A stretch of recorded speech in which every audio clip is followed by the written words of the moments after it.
now we are going to see the possible attacks on Diffie-Hellman key exchange.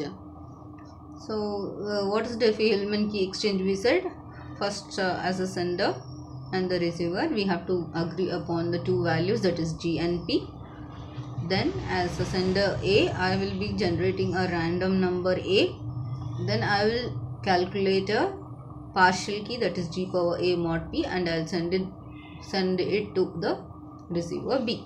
Similarly, B will also select a random integer B, and he will calculate the partial key, that is G power B mod P, and send it to me, that is A. So with the partial key I will be applying my random number A, that is G power B mod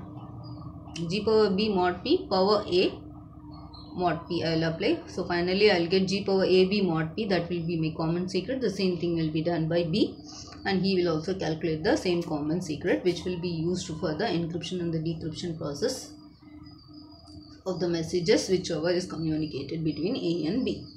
This is what Diffie-Hellman key exchanges. Okay, what are the problems or possible attacks in Diffie-Hellman key exchanges? See, if you take this example, take this diagram, you can see that attacker C now interferes in between the communication that is happening between A and B. See, as usual, as I said, A is sending its partial key, but it is taken by C in between the communication, and it modifies. What it does, it takes its own integer C and calculates its own partial key, that is G power C mod P, and it sends it to the B. Actually, B has received the partial key of C, but what B thinks, it has received the partial key of A, and it calculates its own shared. Yes, so as I said, the C is pretending to be that it is A, and it is also pretending to A that it is B. So what this type of attack is called man in the middle attack. So whatever the message is sent by A, it is taken by the attacker called C, and he is modifying the message and he is sending to B. Now B thinks that this is the message sent by A, and A thinks that this is the message sent by B. So what happens is, we are not able to determine, we cannot determine that somebody has interfered inside the communication that happens between the A and B. So it is very hard to detect. So in order to avoid these type of attack called man in the middle attack, they have invented some other solution, that is nothing but LGML. So the same thing is they have described here, and into the X, there I said as C, but here it is said as X interprets, and they are saying that it is actually modified by the A, and the messages sent by the A and B are modified by the one more attacker called X. So this is man in the middle attack. Then we'll see LGML encryption. So in order to avoid the man in the middle attack problem, we have invented this LGML encryption. It works like this: let P, G, alpha be the public key of A. So the three components will be the combination of the three components will be the public key, that is generator, and the P prime number, then alpha.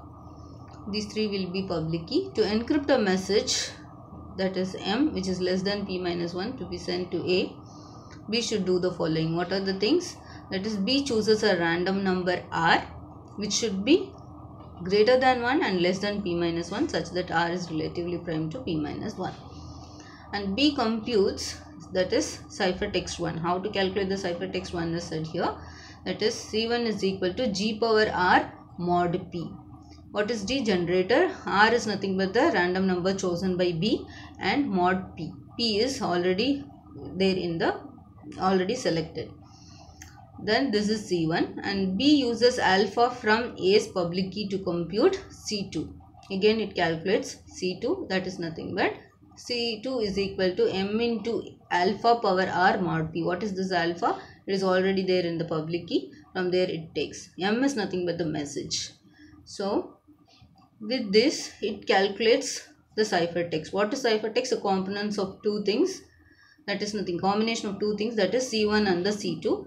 C1 is equal to G power R mod P and C2 is equal to message into alpha power R mod P. So it calculates the ciphertext, which is nothing but C1 and C2, and this ciphertext is into A. Now what A will do for decryption? So see here, to decrypt the ciphertext C1, C2, A uses her private key A and computes C1 inverse of A star C2 mod P. So since we have encrypted with the public key of A, it has to be decrypted with the private key of A. Since A knows its own private key, so just it applies C1 inverse of A star C2 mod P, where C1 and the C2 are there in the message which was sent by the B to A. To see why decryption does indeed recover the original message, observe that.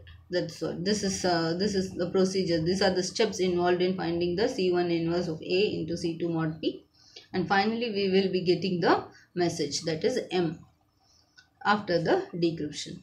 This is how LGML encryption and the decryption works. Then we will see LGML signature verification. Here for signature verification, the following check is performed.